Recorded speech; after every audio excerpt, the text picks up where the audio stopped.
चलिए आज की वीडियो में आप सभी का बहुत बहुत स्वागत है। जैसा कि हमने चैप्टर को फिनिश कर दिया था लास्ट वीडियो में, आज हम देखने वाले हैं इसमें कुछ इंपॉर्टेंट जो क्वेश्चंस हैं उनको हम देखने वाले हैं। तो देखिए पहला क्वेश्चन है कि दृष्टि के लिए दो नेत्र ही क्यों, एक नेत्र क्यों नहीं। तो देखिए इसका आंसर, एक नेत्र की जगह दो नेत्र होने से हमें अनेक लाभ है। इससे हमारा दृष्टि विस्तृत हो जाता है, मतलब कि हमारी दृष्टि परास देखने की क्षमता क्या हो जाती है, ज़्यादा मात्रा में बढ़ जाती है। मानव के एक नेत्र से क्षैतिज दृष्टि लगभग 150 डिग्री होता है, मतलब अपन एक आंख से 150 डिग्री तक ही अपन इस एंगल से, जैसे कि ये है ना, यहाँ से 150 डिग्री अपन देख सकते हैं, जबकि दो होने से हम क्या है पूरा 180 देख सकते हैं क्या। जबकि दो नेत्रों से द्वारा लगभग 180 डिग्री क्षैतिज दृष्टि क्षेत्र को देखा जा सकता है। मतलब एक आंख से अपन 150 देख सकते हैं और दोनों आंखों की सहायता से हम कितना देख सकते हैं, 180 डिग्री देख सकते हैं। इसके अलावा मानव को एक नेत्र से संसार चपटा व द्विमीय मतलब कि 2D दिखाई देता है, जबकि दोनों नेत्रों से संसार हमें 3D दिखाई देता है। इसलिए दृष्टि के लिए हमारे कितने नेत्र होते हैं, दो नेत्र हैं। कौन कौन से व्यक्ति नेत्रदान कर सकते हैं। देखिए अगला क्वेश्चन है, कौन कौन से व्यक्ति नेत्रदान कर सकते हैं। तो देखिए नेत्रदान करने वाला व्यक्ति किसी भी वर्ग, आयु, लिंग का हो सकता है, मतलब कि किसी भी जाति का हो सकता है, आयु उसकी कम कितनी भी हो सकती है, चाहे वो कम हो चाहे ज़्यादा, मतलब ये सब चीज़ें होती हैं मरणोपरांत के नेत्रदान, ठीक है। लिंग का हो सकता है, वो स्त्री हो सकती है, वो पुरुष हो सकता है, तथा चश्मे पहनने वाले या मोतियाबिंद का ऑपरेशन करा चुके व्यक्ति भी नेत्रदान कर सकता है क्या।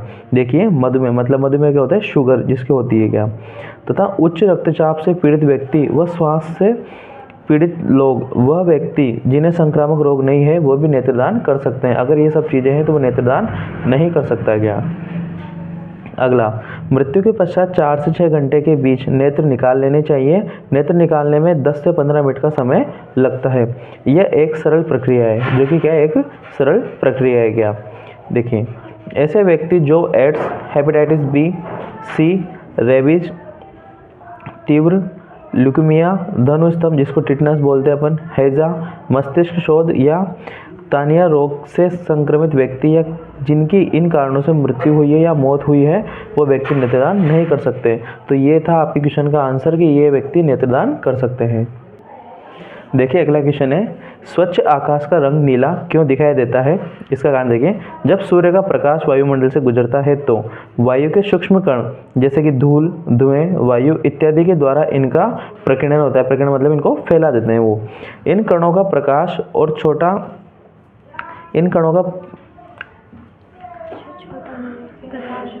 छोटा होने के कारण इनका प्रकीर्णन नीले रंग का होता है। यहाँ थोड़ी मिस्टेक थी, इसको देखना दोबारा। इन कणों का आकार और छोटा होने के कारण इनका प्रकीर्णन नीले रंग का होता है और संपूर्ण वायुमंडल में नीला प्रकाश क्या हो जाता है, फैल जाता है। इस कारण प्रकीर्णित हुआ नीला प्रकाश हमारे नेत्रों में प्रवेश करता है, जिससे स्वच्छ आकाश का रंग नीला दिखाई देता है। यदि प्रकाश का प्रकीर्णन न हो, अर्थात पृथ्वी पर वायुमंडल न हो, तो तब प्रकाश का प्रकीर्णन नहीं होगा और परिणाम स्वरूप हमें आकाश काले रंग का दिखाई देता है।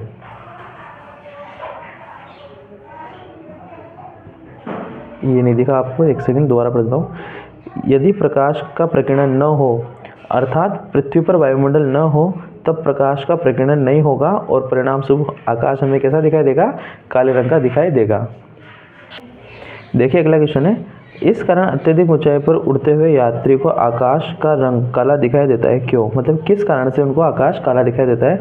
क्योंकि इतनी ऊंचाई पर प्रकाश का प्रकीर्णन सुस्पष्ट नहीं होता है। इस कारण क्या होता है, अत्यधिक ऊंचाई पर उड़ते हुए यात्रियों को आकाश का रंग काला दिखाई देता है।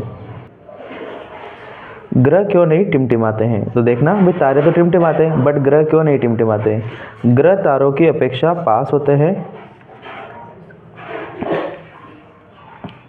इसलिए इन्हें विस्तृत स्रोत की भांति माना जाता है। यदि हम ग्रहों को बिंदु साइज की प्रकाश स्रोतों का संग्रह मान ले, तो सभी बिंदु साइज के सभी प्रकाश स्रोतों का हमारे नेत्रों में प्रवेश की मात्रा में कुल परिवर्तन का औसत मान 0 हो जाता है। इसी कारण टिमटिमाने का प्रभाव निष्कर्ष हो जाता है और यह निष्क्रिय हो जाता है और ग्रह नहीं टिमटिमाते हैं क्या। अगला क्वेश्चन देखना, अग्रिम सूर्योदय तथा विलंबित सूर्योदय। यह अग्रिम सूर्योदय तथा विलंबित सूर्योदय के समय सूर्य की चक्रिका चपटी दिखाई देती है क्यों। देखिए वायुमंडल अपवर्तन के कारण सूर्य हमें वास्तविक सूर्योदय से पहले लगभग 2 मिनट पूर्व दिखाई देता है। वास्तविक सूर्य से हमारा अर्थ है कि सूर्य की क्षितिज पार करना, यह है वास्तविक सूर्योदय से जो स्टार्टिंग में हमें दिख जाता है वो। वास्तविक सूर्यास्त तथा आभासी सूर्यास्त के बीच भी समय का अंतर लगभग 2 मिनट होता है। इस परिघटना के कारण सूर्योदय तथा सूर्यास्त के समय सूर्य की चक्रिका चपटी दिखाई देती है और दिन के समय में टोटल 4 मिनट की वृद्धि होती है। ध्यान रखना है क्या, क्योंकि सूर्योदय के लगभग 2 मिनट पहले हमें सूर्य दिखाई देता है और अस्त होने के 2 मिनट बाद तक हमें सूर्य दिखाई देता रहता है। किस कारण से? अपवर्तन के कारण से उसके आभासी स्थिति दिखती है। तो इस समय क्या होता है, दिन के समय में 4 मिनट की वृद्धि भी हो जाती है क्या। इसी के साथ आपके इंपॉर्टेंट क्वेश्चंस भी यहाँ पे फिनिश हो चुके हैं। अब आगे अगला चैप्टर देखेंगे क्या।